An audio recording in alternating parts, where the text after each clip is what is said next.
رب العالمین د اتو سيزونو محبت پر اکثر په انسان باندې د اتو سيزونو محبت غالب وي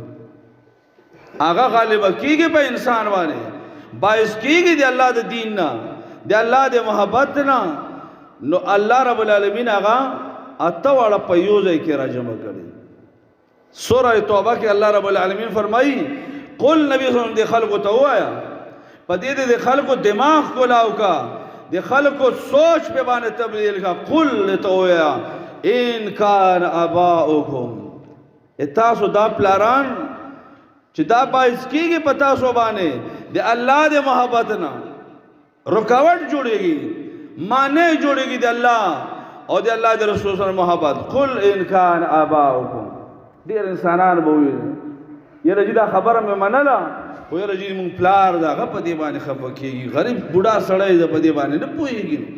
پلار مې خفه کېږي د هغوی دپاره معنی د الله د دین نه او د الله د محبت نه څه شی وي پلار ورته جوړ شوی ان کان اباؤکم ما او رب فرمایي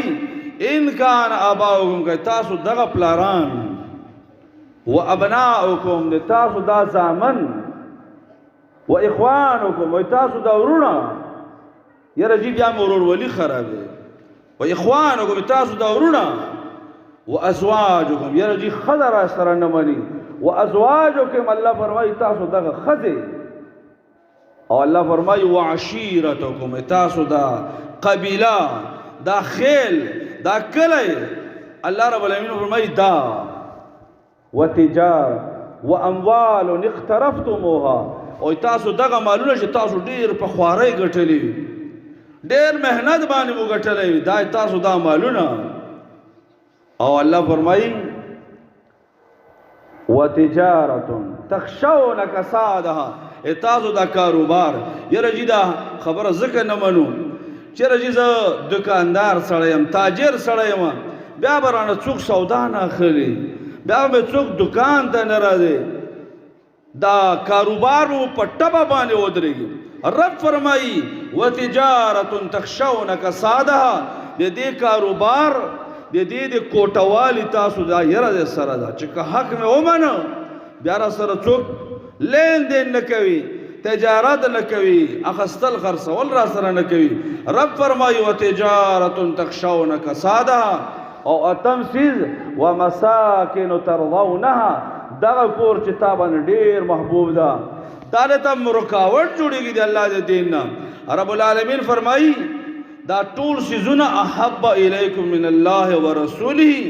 دا د الله نام ته خوښ شي د الله د رسول نام ته خوښ شي وجهاد فی سبیله د الله د جهالار کې د جهاد نه خوښ شي نو بیا څه وګو فتربصوا حتى ياتي الله بامره بیا انتظار کوه چې د الله عذاب را ورسي بیا د الله عذاب انتظار وکړه بیا دا مو یا چې برانه به ګلونه راشي خیره فیصله به راشي نه حالات به بګړويږي بیا د الله د عذاب انتظار کا چې دغه سيزونه تا ته د الله نام خوښ شو دا ته د رسول الله صلی الله علیه وسلم نام خوښ شو وجهاد فی سبیله او جهاد نام ته خوښ شو نو فتربصوا یا انتظار کو حتی یاتی الله بامره تر دې چې الله خپل امر عذاب راولېږي والله لا يهدي القوم الفاسقين الله فاسقانو ته داسې فاسقانو ته هدایت بیان کوي